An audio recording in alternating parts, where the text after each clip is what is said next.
अब आपकी मर्जी, हम कौमी जदोजहद करने वाले लोग हैं। आप हमें सड़क पे छोड़ेंगे, हम सड़क पे करेंगे। आप हमें जलसे के लिए छोड़ेंगे, हम जलसा करेंगे। आप पार्लियामेंट पे हमें करने देंगे, हम पार्लियामेंट में जाएंगे। अगर आप हमारे ऊपर सारे रास्ते बंद करेंगे तो ठीक है, आप बंद कर दे, फिर हम उन रास्तों पे चल पड़ेंगे जिससे आपको बहुत ज्यादा तकलीफ होगी। और हम आपके सामने वापस आएंगे, सबूतों के साथ वापस आएंगे। ऐसे सबूत होंगे जो इनको दुनिया के सामने शर्मिंदा करेंगे। हम इनको नंगा करेंगे दुनिया के सामने कि आपने किस तरह रिगिंग की है। इलेक्शंस होने के बाद 8 तारीख को इलेक्शन नहीं हुए, 9, 10, 11 और यहां तक कि 12 तारीख को इलेक्शन हुए। वोट उस दिन पड़ रहे थे लोगों को। जो इस इलेक्शन को रुकवाने के लिए जो साजिश की गई थी, जिसमें हमारे किला सैफुल्ला और खानोज़ई में जो हमारे पश्तून भाइयों ने जो कुर्बानियां दी है, जो धमाके किए गए, उनकी वजह से हम ये सब नहीं कर पा रहे हैं। वरना आपको हम बताते कि हमें इन इलेक्शन से कोई परवाह नहीं है, जीतने और हारने से हमें कोई परवाह नहीं है। ना हमारे हौसले आपके ये रिगिंग रोग खत्म कर सकती है, पस्त कर सकती है, ना आपकी ये बंदूकें कर सकती है, ना आपकी ये जेलें कर सकती है, ना आपकी ये अजियतें कर सकती है। हम जितने आप हमें एक डंडा मारेंगे तो हमारी आवाज और में पश्तून बेल्ट में ये चाहते हैं कि फिर एक दफा एक जंग लाई जाए, फिर यहाँ पे पश्तूनों का खून बहाया जाए। और दूसरा, ये लोग ये करना चाहते हैं कि 18वीं तरमीम को वापस रिवोक करें, उसे खत्म करें। हम देख चुके हैं यहाँ पे कुछ कैंडिडेट्स ऐसे थे जो इलेक्शन लड़ ही नहीं रहे थे, वो इलेक्शन जीत गए। मुझे ये कहा गया, मुखालिफ पार्टी के लोगों ने मुझे मुबारकबाद दी कि आप जीत चुके हैं, हमारे मुताबिक आप जीत चुके हैं, फिर भी हम हार गए।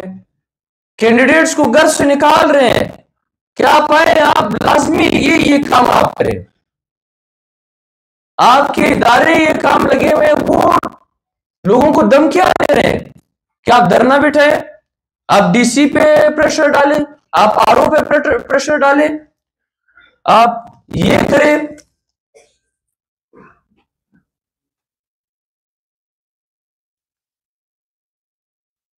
आप ये करें, आप वो करें, तो ये मुल्क कैसे चलेगा? आपने हमारे ऊपर सारे रास्ते बंद कर दिए हैं। आप नहीं चाहते कि हम पार्लियामानी सियासत करें, आप नहीं चाहते हैं कि हम कानून को माने, आप नहीं चाहते कि हम साफ और शफाफ इलेक्शन चाहते हैं, तो आप कहते हैं कि आप इस मुल्क के गद्दार हैं। अगर हम आइन और कानून की बालादस्ती या हुक्मरानी की बात करते हैं तो आप कहते हैं आप गद्दार हैं।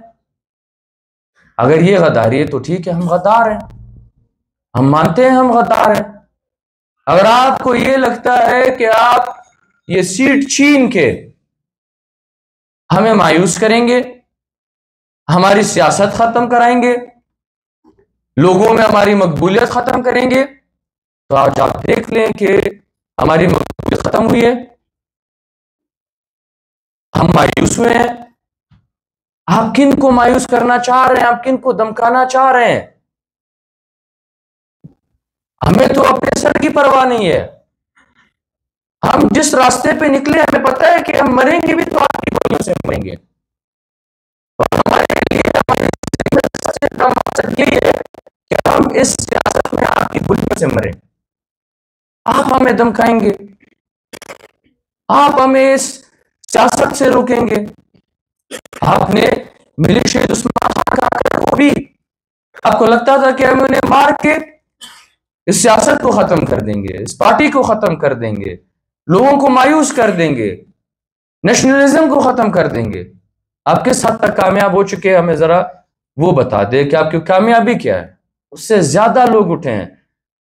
आज उस शहीद उस्मान खान काकड़ अपनी कब्र से आपके साथ लड़ रहे हैं, आप क्या कर पा रहे हैं उनके? आप बताएं। आज तो वो जिंदा नहीं है, उनकी सोच जिंदा है। आप उनकी सोच के साथ फिर भी लड़ते रहेंगे। आप हमारे साथ हमें मार दें, हमें कोई फर्क नहीं पड़ता इस चीज से। ये उन लोगों को डराए, उनसे मैंडेट छीने जिनके लिए अपनी सर ज्यादा कीमती होती है, अपने माल या अपनी आसाइश ज्यादा मानी रखती है। हमारे लिए ये सब चीजें कोई भी मानी नहीं रखती हैं। आज इस मुल्क में अगर असल वोट पड़ा है, मेजॉरिटी में कह सकता हूं, मेजॉरिटी में ये अल्फाज इस्तेमाल कर रहा हूं, मेजॉरिटी जगहों पे कुछ मतलब दर्जन या 5, 6, 7, 8 ये कह सकते हैं, उसके अलावा सबसे ज्यादा वोट लेने वाली पार्टी, बेशक हमारे सियासी इख्तलाफात हो सकते हैं, वो हुए भी है, वो पीटीआई जीती है। आपने उनका निशान छीना, आपने उनके कैंडिडेट्स को धमकाया, आपने उनके कैंडिडेट्स के कागजात नामजदगी रिजेक्ट की, आपने प्री पोल और पोस्ट पोल रिगिंग करके भी आप अक्सरियत नहीं दिला सके। आज हमारा जो शिकवा है वो किन लोगों से है? ये उन बड़ी पार्टियों से है जिन्होंने हमेशा जमहूरियत के नाम पे सियासत की। जब उनके गले में फंदा आता था तब वो कहते थे कि जमहूरियत है। एमआरडी, एआरडी, एपीडीएम, पीडीएम हमारे सामने है। छोटी कौमों ने, छोटी पार्टियों ने इन तहरीकों में कुर्बानियां दी है। पीडीएम, अब हमें बताए, पीडीएम ने जमहूरियत को जितना नुकसान पहुंचाया, मैं नहीं समझता कि तारीख में इतना नुकसान कभी भी किसी तहरीक ने जमहूरियत को पहुंचाया होगा। पीडीएम की जो बड़ी पार्टियां थी, उन्होंने हवाम की मलकियत, हकमियत और कौमों की मलकियत को जितना नुकसान पहुंचाया है वो इस मुल्क की तारीख में कभी भी किसी ने नहीं पहुंचाया। आज हम ये मुतालबा करते हैं, मुतालबा हम उन सियासी पार्टियों से करते हैं, नेशनलिस्ट पार्टियों से करते हैं, जबकि हम आइन को मानने वाले लोग हैं। हम कहते हैं आए नए सिरे से इस आइन की तश्कील पे काम करें। यह आइन नामुकम्मल है। इस आइन में लिखने के हद तक कौमों की बराबरी या खुद मुख्तियारी है, अवामी हकमियत है, पर प्रैक्टिकल में ना कौमों की खुद मुख्तियारी है, सूबाई खुद मुख्तियारी, और ना ही यहां पे अवामी हकमियत है। आए हम नए सिरे से एक नया आइन तश्कील दे, हम इस पे बात करें, क्योंकि इस मुल्क में कौमी इस्तेसाल हो रहा है।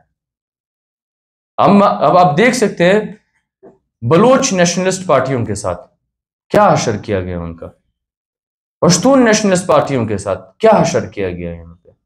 नेशनलिस्ट आवाज इस मुल्क में जो भी नेशनलिज्म पे बात करेगा, इस मुल्क में उसे सियासत या बल्कि जीने का हक नहीं है। हमें ये सरजमीन किसी ने खैरात में नहीं दी है। पाकिस्तान बनने से पहले हम इस सरजमीन पे रह रहे थे।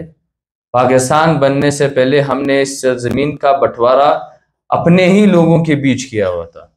1-1 इंच जमीन, 1-1 दरख्त, 1-1 बूंद पानी हम तकसीम कर चुके हैं अपने लोगों के अंदर।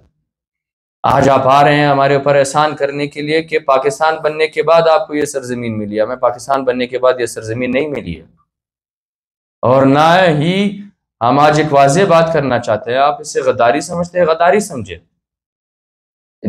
इस मुल्क में हम कौमी बराबरी चाहते हैं। इस मुल्क में हम कानून और आइन की बालादस्ती चाहते हैं, हुक्मरानी चाहते हैं, हम पार्लियामेंट की बालादस्ती चाहते हैं, हम जमहूरियत चाहते हैं। और अगर ये इस मुल्क में नहीं होगी तो हम हर किसी के खिलाफ जाएंगे। अगर आपको फिर लगता है कि हम गद्दार हैं तो हम गद्दार हैं। आपको जो करना है आप कर सकते हैं। मैं आज सारी पार्टियों से ये गुजारिश करना चाहता हूं कि हम तब तक चैन से नहीं बैठेंगे। ये सिर्फ हमें मीडिया को, लोगों को आगाह करने के लिए सब कुछ किया है। सबूत वगैरह जो हमारे पास है, आपकी सोच से भी बालातर हमारे पास है, जो आपने एक शर्मिंदगी के हद तक जो रिगिंग की है वो हमारे पास पड़े हुए हैं। हम इंटरनेशनल जो ऑर्गेनाइजेशंस है जो मुल्कों में फ्री एंड फेयर इलेक्शंस को मॉनिटर करते हैं, हम वहां तक भी जाएंगे। हम election commission, high court, supreme court, हम वहां तक भी जाएंगे। हम अवामी रद्द अमल आप देख चुके हैं कि हमने 2 दिन अवामी रद्द अमल दिखाया है। हमें एहसास है अपने लोगों के लिए, हम जानते हैं कि उनकी तकलीफ को भी जानते हैं, और हमारे जो साथ उन्होंने इन 2 एहतजाजों में दिया है हम उन्हें भी मानते हैं। हम सारी कॉमप्रस्त नेशनलिस्ट पार्टियों से ये कहना चाहते हैं, ख्वाह वो बलूचिस्तान नेशनल BNP हो, नेशनल पार्टी हो, अवामी नेशनल पार्टी हो, हज़ारा डेमोक्रेटिक पार्टी हो, या महमूद खान अचकज़ई साहब हो, हम उनसे कहते हैं कि आए हमारे साथ इस एहतजाज में शरीक हों। हमने एक ऐलान किया है कि कल से 14 तारीख जो मेन कौमी शाहराहें कोयटा कराची, कोयटा DI खान, कोयटा डेरा गाजी खान और कोयटा चमन की जो शाहराहें, मेन शाहराहें, ये सारी शाहराहें हम तब तक ब्लॉक रखेंगे, बेशक जितने भी दिन, 1 दिन हो, 2 दिन हो, 3 दिन हो, जितने भी दिन हो, हम इसे मुकम्मल तौर पर ब्लॉक करेंगे। हम 1 मिनट के लिए भी ये शाहराहें नहीं खोलेंगे जब तक हमारे जायज़ मुतालबात नहीं माने जाते, जब तक हमें हमारे पोस्टल बैलेट पेपर वापस नहीं दिए जाते, जब तक हमारी जो लीड है वो फॉर्म 45 के मुताबिक हमारी लीड हमें जब तक नहीं दी जाती, तब तक हम ये कौमी शाहराहें नहीं खोलेंगे। अलबत्ता हम इसे मरला दर मरला हम इसे और सख्त करते जाएंगे और लाएमल आगे लेके आएंगे।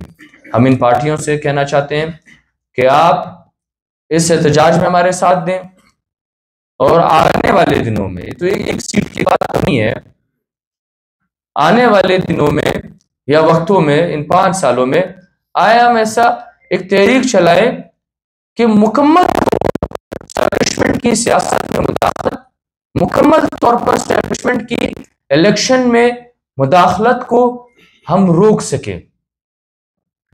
हमें धमकियां दे रहे हैं ये लोग कि आप लोग अगर सड़कों पे निकलेंगे तो इसका हशर बुरा होगा।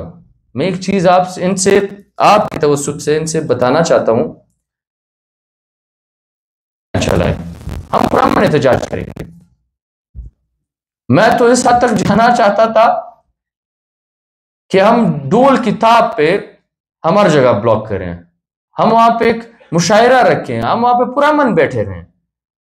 पर यह है कि जो इस इलेक्शन को रुकवाने के लिए जो साजिश की गई थी, जिसमें हमारे किला सैफुल्ला और खानोज़ई में जो हमारे पश्तून भाइयों ने जो कुर्बानियां दी है, जो धमाके किए गए, उनकी वजह से हम ये सब नहीं कर पा रहे हैं। वरना आपको हम बताते कि हमें इन इलेक्शन से कोई परवाह नहीं है, जीतने और हारने से हमें कोई परवाह नहीं है। ना हमारे हौसले आपके ये रिगिंग रोग खत्म कर सकती है, पस्त कर सकती है, ना आपकी ये बंदूकें कर सकती है, ना आपकी ये जेलें कर सकती है, ना आपकी ये अजियतें कर सकती है। हम जितने, आप हमें एक डंडा मारेंगे तो हमारी आवाज और ऊंची होगी, आप 2 मारेंगे हमारी आवाज और ऊंची होगी, आप 10 मारेंगे हमारी आवाज और ऊंची होगी, आप 1 लाश गिराएंगे तो हम 100 निकलेंगे, आप 100 लाशें गिराएंगे हम 10,000 निकलेंगे, आप 10,000 लाशें गिराएंगे हम 10 लाख निकलेंगे। हम पीछे हटने वाले नहीं हैं, ना हम पीछे हटेंगे। लिहाजा हम अपनी आवाम से ये कहना चाहते हैं कि हम दुनिया के सामने इनकी ये जो इलेक्शंस है, जो बदनाम इलेक्शंस, जो सिलेक्शन इन्होंने की है, हम दुनिया के सामने इसको वाज़ेह कर देना चाहते हैं। और हम आपके सामने वापस आएंगे, सबूतों के साथ वापस आएंगे। ऐसे सबूत होंगे जो इनको दुनिया के सामने शर्मिंदा करेंगे। हम इनको नंगा करेंगे दुनिया के सामने कि आपने किस तरह रिगिंग की है इलेक्शंस होने के बाद। 8 तारीख को इलेक्शन नहीं हुए, 9, 10, 11 और यहाँ तक कि 12 तारीख को इलेक्शन हुए, वोट उस दिन पड़ रहे थे लोगों को। नो लिहाजा अपनी बात को इस एक शेर पे ख़त्म करना चाहूँगा, बल्कि मोहसिन दावड़ के साथ जो चेयरमैन एनडीएम है, मैं भूल गया एनडीएम का नाम मैं लेना भूल गया, हम उनको भी दरख्वास्त करते हैं। उनके ऊपर एक पुरअमन मुजाहरा उन्होंने किया था, उनके साथ भी यही अमल हो रहा था, फॉर्म 45 वाला। पुरअमन मुजाहरे के ऊपर उनके ऊपर डायरेक्ट फायरिंग की गई। मतलब हमें ये समझ नहीं आती कि इस मुल्क में पश्तूनों को क्यों दीवार के साथ लगाया जा रहा है। अब जानबूझ के दीवार के साथ लगा रहे हैं हमें। आप वो पश्तो में कहते हैं कि वसला गदच पलास दरला, हथियार वो है जो आपके हाथ में है। अब आपकी मर्जी, हम कौमी जदोजहद करने वाले लोग हैं। आप हमें सड़क पे छोड़ेंगे, हम सड़क पे करेंगे।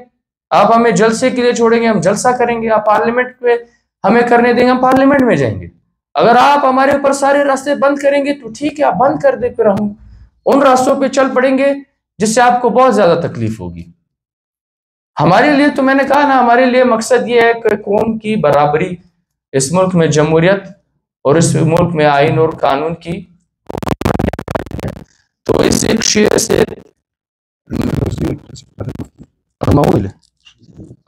बात मैंने की, उसकी मजम्मत भी करते हैं और हम मुतालबा भी करते हैं कि जो लोग इसमें मुलविस है उनको गिरफ्तार किया जाए। वो पश्तो में एक शेर एक दोस्त ने लिखा है, ला मरनय मजवंदयम, ला मरनय मजवंदयम हरीफी तदिदरजम। अभी हम जिंदा हैं और हरीफी के लिए हम आपके पास जरूर आएंगे, तो आप हमारा इंतजार करें कि हम आपके पास अब किस शक्ल में आएंगे और किस मूड में आएंगे। पार्लियामेंट ना सही और भी रास्ते हैं, और हम इंशाल्लाह आपसे वापस मुखातिब होंगे, वापस आएंगे, आपसे मुलाकात करेंगे सारे सबूतों के पास। हम इनको डेडलाइन देते हैं कि आप 2 दिन के अंदर अंदर जो रिगिंग आपने की है उसको वापस दुरुस्त करें, वरना हम इंटरनेशनल मीडिया हो, लोकल नेशनल मीडिया हो या फिर इंटरनेशनल जो इदारे हैं सारे, हम उनके पास जाएंगे। हम ऐसे ऐसे सबूत लेके आएंगे कि आप उसे कभी भी रद्द नहीं कर पाएंगे और आपके लिए शर्मिंदगी का बायस बनेंगे। हम उन स्टेब्लिशमेंट को कहना चाहते हैं, हम इन छावनियों वाले को कहना चाहते हैं, लिहाजा खुदारा होश के नाखून लें। आप ये काम नहीं कर सकते। 12 करोड़ अवाम जो वोटर है उनको ये काम करने दे। आपको करना होता तो इस मुल्क का अशर ये ना होता। आपको आपके पास सलाहियत होती तो इस मुल्क का ये हशर ना होता। आपके पास अवाम की मकबूलियत होती तो इस मुल्क का ये हशर ना होता।